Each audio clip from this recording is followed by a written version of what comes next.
నమస్తే నవ్య న్యూస్ కి స్వాగతం। ఈ రోజు వార్తలోని ముఖ్యాంశాలు।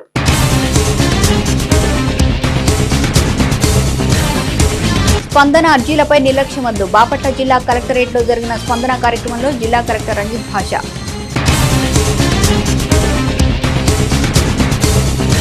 వేటపాలెం సెయింట్ థామస్ ఇంజనీరింగ్ కళాశాల అధ్యాపకునికి ఆంధ్ర యూనివర్సిటీ నుంచి పీహెచ్డీ డిగ్రీ ప్రదానం। పీహెచ్డీ డిగ్రీ పొందిన జ్యోతి స్వరూప్ అధ్యాపకుని అభినందించిన తోటి అధ్యాపకులు యాజమాన్యం।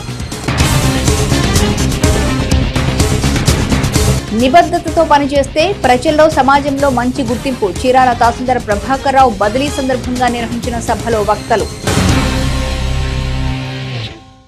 బాపట్ల జిల్లా కలెక్టరేట్ లోని స్పందన సమావేశ హాల్లో జిల్లా కలెక్టర్ రంజిత్ భాష అధ్యక్షతన జరిగింది। ఈ కార్యక్రమంలో భాగంగా జిల్లా నలుమూల నుంచి వచ్చిన అర్జీదారులు ఆయా సమస్యలు పరిష్కరించాలని వినతి పత్రాలను కలెక్టర్ కు అందజేశారు। స్పందనలో వచ్చే అర్జీలు పునరావృతం కాకుండా అధికారులు చర్యలు తీసుకోవాలని బాపట్ల జిల్లా కలెక్టర్ పి రంజిత్ భాష తెలిపారు। స్పందన కార్యక్రమం సోమవారం బాపట్ల జిల్లా కలెక్టరేట్ లోని స్పందన సమావేశ హాల్లో జిల్లా కలెక్టర్ అధ్యక్షతన జరిగింది। జిల్లా నలుమూల నుంచి వచ్చిన అర్జీదారులు ఆయా సమస్యలు పరిష్కరించాలని వినతి పత్రాలను కలెక్టర్ కు సమర్పించారు।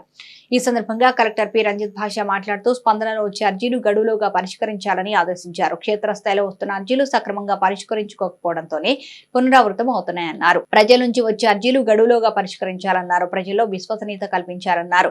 జిల్లా పంచాయతీ శాఖలో 3 అర్జీలు పునరావృతం కాగా ఆర్డీఓల వద్ద 2 చొప్పున పెండింగ్ లో ఉండడంపై ఆరా తీశారు। సర్వే ల్యాండ్స్ రికార్డు వద్ద 3, విద్యుత్ శాఖలో 2, ఇలా వివిధ శాఖలో మరికొన్ని పునరావృతమైనవని పెండింగ్ లో ఉండడంపై సమీక్షించారు। అధికారులు అంతని సమన్వయం చేసుకుంటూ సమర్థంగా పనిచేయాలన్నారు। వేటపాలెం సెయింట్ థామస్ ఇంజనీరింగ్ కళాశాలకు చెందిన సివిల్ ఇంజనీరింగ్ విభాగ అధ్యాపకుడు జ్యోతి స్వరూప్ పీహెచ్డీ డిగ్రీ పొందినట్లు కళాశాల సెక్రటరీ వర్మ రామకృష్ణారావు, కరస్పాండెంట్ శ్రీమంతుల లక్ష్మణరావు ఓ ప్రకటన ద్వారా తెలియజేశారు। వేటపాలెం సెయింట్ థామస్ ఇంజనీరింగ్ కళాశాలకు చెందిన సివిల్ ఇంజనీరింగ్ విభాగ అధ్యాపకులు Jyothi Swaroop Andhra university PhD degree ప్రదానం చేసినట్లు కళాశాల ప్రిన్సిపల్ డాక్టర్ వేణుగోపాల్ తెలిపారు। అధ్యాపకులు Jyothi Swaroop study and strength and capability of silicomanganese slag fly ash and fibre reinforced fine sand అనే అంశంపై రీసెర్చ్ చేశారు। ఇందుకు పీహెచ్డీ డిగ్రీ పొందారు। కాగా ఆంధ్ర యూనివర్సిటీ విశాఖపట్నానికి చెందిన ప్రొఫెసర్ సత్యనారాయణ పీహెచ్ఓడి సివిల్ ఇంజనీరింగ్ ఆధ్వర్యంలో ఈ పరిశోధన చేసినట్లు సివిల్ ఇంజనీరింగ్ విభాగాధిపతి పవన్ కుమార్ తెలిపారు। ఈ సందర్భంగా కళాశాల అధ్యాపకులు, అధ్యాపకేతర సిబ్బంది ఆయన్ను అభినందించారు। చీరాల మండల తహసీల్దార్ ప్రభాకర్ రావు పల్నాడు జిల్లాకు బదిలీ అయిన సందర్భంగా అభినందన సభ జరిగింది। ఈ సందర్భంగా తహసీల్దార్ దంపతులను పలువురు సత్కరించారు। చీరాల మండల తహసీల్దార్ ప్రభాకర్ రావు పల్నాడు జిల్లాకు బదిలీ అయిన సందర్భంగా అభినందన సభ జరిగింది। ఈ సందర్భంగా తహసీల్దార్ దంపతులను పలువురు సత్కరించారు।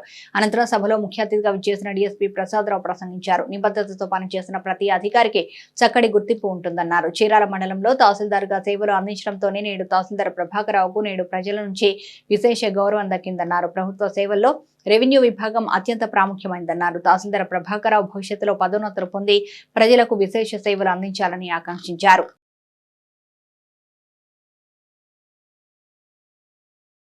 మేము స్పందన ప్రతి సోమవారం కలుసుకుంటాము। రకరకాల సమస్యలతో వస్తారు। ఇళ్ళ సమస్య అంటారు, సర్టిఫికేట్స్ అంటారు, ఇళ్లలో భార్యాభర్తల గొడవలు కూడా విషయాలు కూడా వస్తాయి।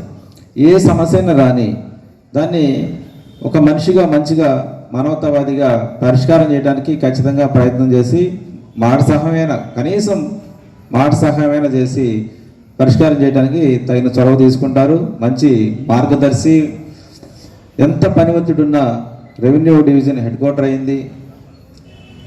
ఓడరే ఉండటం వల్ల విఐపీల తాకిడి ఎక్కువైంది।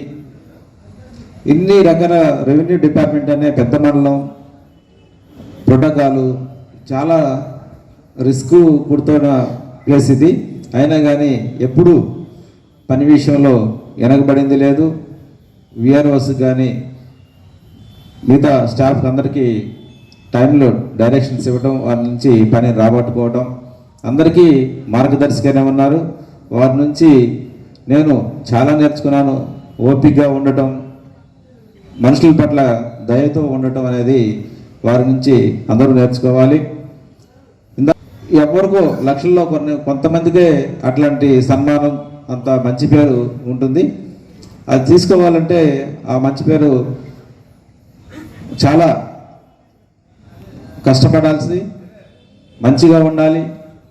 అంత ఈజీగా ఆ రకమైన సన్మాన కార్యక్రమం కానీ లేకపోతే గుర్తింపు కానీ రావాలంటే ఈ రోజుల్లో రెస్పాన్స్ ఇంత మంచి పోలీస్ ఆఫీసర్గా సంపాదించడం కష్టం మాకు. ఎందుకంటే మా పని ఎవరో ఒకరిని ఇబ్బంది పెట్టడం కాబట్టి. కానీ రెవెన్యూ వాళ్ళకి వాళ్ళు ఎంతసేపు ప్రజల సర్వీస్ సేవ చేయడమే, వాళ్ళ దగ్గర కూర్చున్న ప్రతి అప్లికేషనే సంతృప్తి పరచడం, పంపించడం. వాళ్ళకి ఎక్కడ మా ప్రజలతో ఇబ్బంది పెట్టే అవసరం కానీ అవకాశం కానీ రాదు. మనకి ప్రజలకు సర్వీస్ చేస్తున్న డిపార్ట్మెంట్ ఏదైనా ఉంది అంటే అది ముఖ్యంగా రెవెన్యూ డిపార్ట్మెంట్ మాత్రమే ప్రజలందరికీ సర్వీస్ చేస్తారు. హాస్పిటల్ మెడికల్ ఉందంటే అనారోగ్యం వచ్చినానికి మాత్రమే హాస్పిటల్కి వెళ్తారు, అది సర్వీస్ చేయించుకుంటాడు. ఈ హాస్పిటల్ కాకపోతే ఇంకో హాస్పిటల్కి వెళ్తారు. కానీ రెవెన్యూ వాళ్ళ ద్వారా చేసుకునే పనిని ఖచ్చితంగా రెవెన్యూ అధికారులు చేయాలి. ఆ అధికారుల్లో ఎంఆర్ఓ అనే అతను చాలా చాలా కీలకమైన వ్యక్తి మన వ్యవస్థలో. అటువంటి శాఖలో ఎంఆర్ఓగా పనిచేస్తూ ఆ ఆఫీస్ని ఎంత సక్సెస్ఫుల్గా నడిపించకపోతే ఇంత మంచి పేరు వచ్చి ఉండేది కాదు. కాబట్టి ఆయన ఎంతో కృషి చేశారని మనకు కనిపిస్తూ ఉంది. ఆయనకు మనస్ఫూర్తిగా అభినందనలు తెలుపుతున్నాం. చరిత్రలో నేటి ముఖ్యమైన ఘటనని ఓసారి చూద్దాం.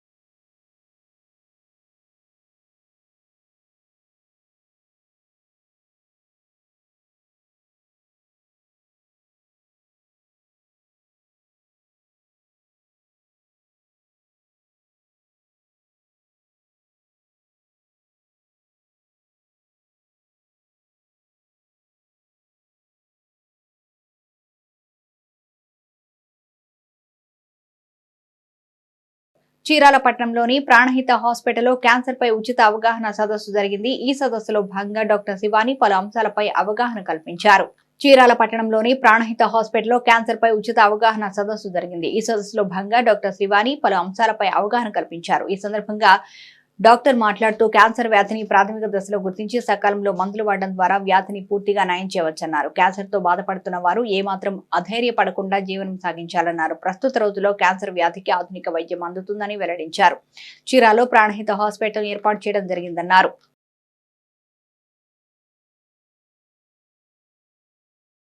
వలన క్యాన్సర్ వ్యాధి ముందుగానే గుర్తించడం మరియు క్యాన్సర్ ఉన్న వాళ్ళకి క్యాన్సర్ లేని వాళ్ళకి అవగాహన, ఉన్న వాళ్ళకి సరైన అడ్వైజ్ అండ్ ట్రీట్మెంట్ ఇవ్వడం జరుగుతుంది. ఈ క్యాంపులో ఉచిత పరీక్షలు, మనం అల్ట్రాసౌండ్ బ్రెస్ట్, పాప్స్మియర్ టెస్ట్లు చేశాము. తెలుగుదేశం పార్టీ నేతల అక్రమ అరెస్టులు, హౌస్ అరెస్టులను ఖండిస్తూ పోలీసుల తీరుకు వ్యతిరేకంగా చీరాల పట్టణంలో నినాదాలు చేసి ఆందోళనకు దిగారు. తెలుగుదేశం పార్టీ నేతల అక్రమ అరెస్టులు, హౌస్ అరెస్టులను ఖండిస్తూ పోలీసుల తీరుకు వ్యతిరేకంగా చీరాల పట్టణంలో నినాదాలు చేసి ఆందోళనకు దిగారు. ఈ సందర్భంగా చీరాల టీడీపీ ఇన్ఛార్జి కొండయ్య మాట్లాడుతూ ఇళ్లలో ఉన్న నాయకులు అర్ధరాత్రి పోలీస్ స్టేషన్ వద్దకు తీసుకురావడం, హౌస్ అరెస్టులు చేయడంపై దారుణమన్నారు. అరెస్టు చేసిన టీడీపీ నాయకుల్ని వెంటనే విడుదల చేయాలని డిమాండ్ చేశారు. వైసీపీ ప్రభుత్వం ప్రతిపక్ష నేతలనే కాకుండా ప్రభుత్వాన్ని ప్రశ్నించే సామాన్యులపై కూడా పోలీసులు దుశ్చర్యకు పాల్పడుతున్నారని ఆరోపించారు. నేటి తిరుమల తిరుపతి సమాచారాన్ని ఓసారి పరిశీలిద్దాం. కలియుగ ప్రత్యక్ష దైవంగా కొలవబడుతున్న వెంకటేశ్వర స్వామిని దర్శించుకునేందుకు భక్తులు తిరుమలకు చేరుకుంటున్నారు. దీంతో ఆదివారం సెలవు దినం కావడంతో 20 కంపార్ట్మెంట్లు భక్తులతో నిండిపోయాయి. టోకెన్లు లేని భక్తులకు 16 గంటల్లో సర్వదర్శనం కలుగుతుందని టీటీడీ అధికారులు వివరించారు. నిన్న స్వామివారిని 69,232 మంది భక్తులు దర్శించుకోగా 26,536 మంది తలనీలాలు సమర్పించుకున్నారు. భక్తులు చెల్లించుకున్న మొక్కుల ద్వారా హుండీ ఆదాయం 3.22 కోట్లు వచ్చిందని తెలిపారు.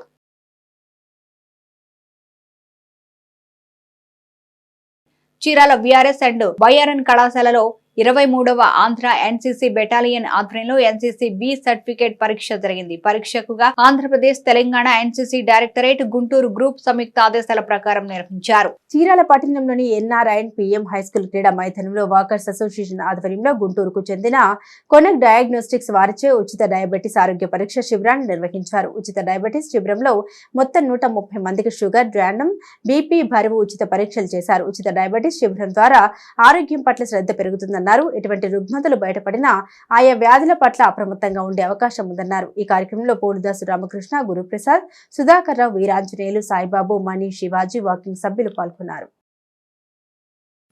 బాపట్ల జిల్లా ఎస్పీ బకుల్ జిందాల్ ఆదేశాల మేరకు జిల్లా వ్యాప్తంగా ప్రతి శనివారం నిర్వహించనున్న నో యాక్సిడెంట్ డే కార్యక్రమంలో భాగంగా చీరాల పట్టణంలోని వాహన చోదకులకు ట్రాఫిక్ రూల్స్ పై చీరాల 1 టౌన్ సీఐ శేషగిరిరావు అవగాహన కల్పించారు. రహదారి నియమ నిబంధన విధిగా పాటించడం ద్వారానే రోడ్డు ప్రమాదాలు నియంత్రించవచ్చని చీరాల 1 టౌన్ సీఐ శేషగిరిరావు అన్నారు. బాపట్ల జిల్లా ఎస్పీ బకుల్ జిందాల్ ఆదేశాల మేరకు జిల్లా వ్యాప్తంగా ప్రతి శనివారం నిర్వహించనున్న నో యాక్సిడెంట్ డే కార్యక్రమంలో భాగంగా చీరాల పట్టణంలోని వాహన చోదకులకు ట్రాఫిక్ రూల్స్ పై చీరాల 1 టౌన్ సీఐ శేషగిరిరావు అవగాహన కల్పించారు. ఈ సందర్భంగా ఆయన మాట్లాడారు. ద్విచక్ర వాహన చోదకులు డ్రైవింగ్ చేసే సమయంలో విధిగా హెల్మెట్ ధరించాలన్నారు. అలాగే 4 వీలర్ డ్రైవ్ చేసే క్రమంలో సీటు బెల్ట్ తప్పనిసరి అన్నారు. మద్యం కానీ మొబైల్ డ్రైవింగ్ అనేవి చేయకూడదన్నారు. ట్రాఫిక్ రూల్స్ ను విధిగా పాటించి పోలీసులకు సహకరించాలన్నారు. ఈ కార్యక్రమంలో ట్రాఫిక్ ఎస్ఐ గోపి, ఇతర సిబ్బంది పాల్గొన్నారు.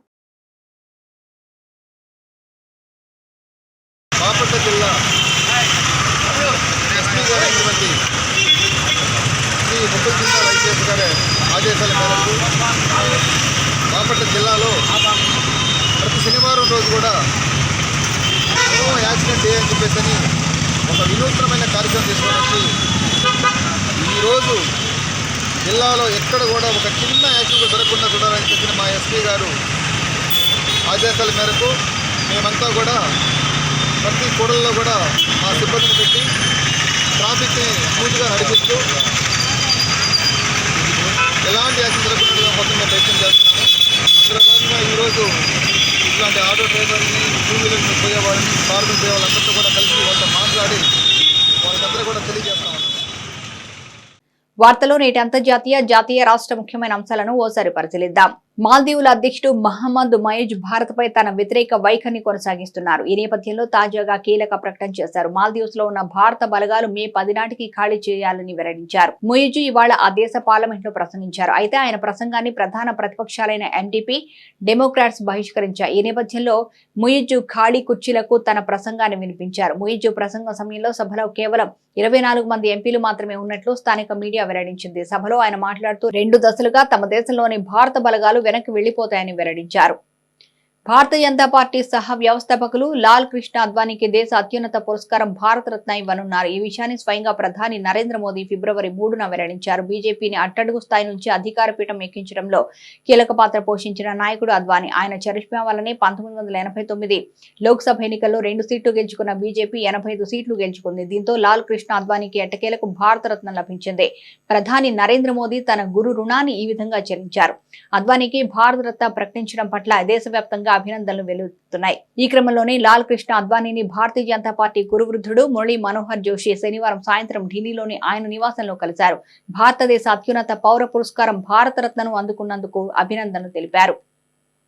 ఏపీలో ఎన్నికలు దగ్గర పడుతున్న వేళ అన్ని పార్టీలు ప్రజల్లోకి విస్తృతంగా వెళుతున్నాయి. ఇందుకోసం ఒక్కో రాజకీయ పార్టీ, ఒక్కో నాయకుడు ఒక్కో శైలిని అనుసరిస్తుంటారు. ఇదే క్రమంలో సీఎం వైఎస్ జగన్ కూడా వైసీపీని మరోసారి అధికారంలోకి తెచ్చేందుకు ముందుగా క్యాడర్ను సన్నద్ధం చేస్తున్నారు. ఇందుకోసం సిద్ధం పేరుతో ప్రాంతీయ సభలు నిర్వహిస్తున్నారు. ప్రభుత్వం ఈ 4.5 చేసిన పనుల్ని జనంలోకి ఎలా తీసుకువెళ్లాలో క్యాడర్ మెదళ్లలోకి ఎక్కిస్తున్నారు.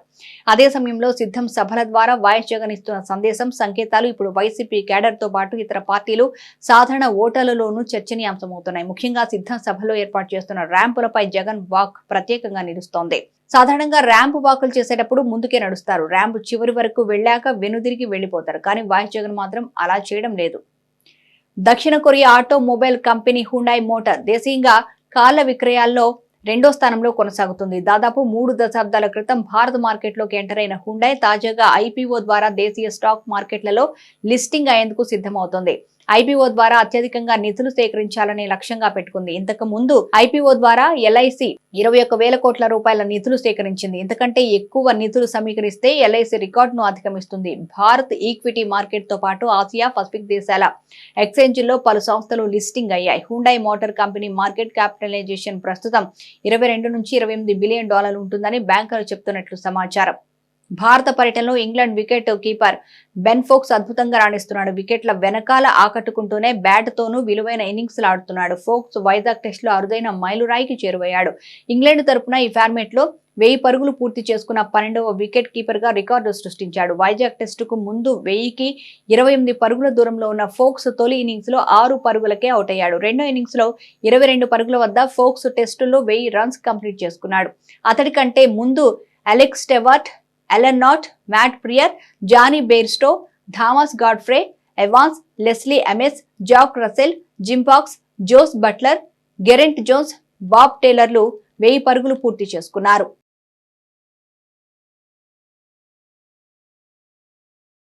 నవ్య న్యూస్ ముగించే ముందు ముఖ్యాంశాలు మరోసారి.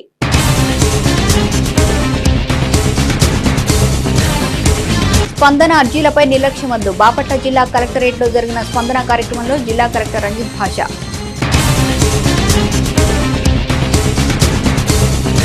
వేటపాలెం సెయింట్ థామస్ ఇంజనీరింగ్ కళాశాల అధ్యాపకునికి ఆంధ్ర యూనివర్సిటీ నుంచి పీహెచ్డీ డిగ్రీ ప్రదానం. పీహెచ్డీ డిగ్రీ పొందిన జ్యోతి స్వరూప్ అధ్యాపకుని అభినందించిన తోటి అధ్యాపకులు, యాజమాన్యం.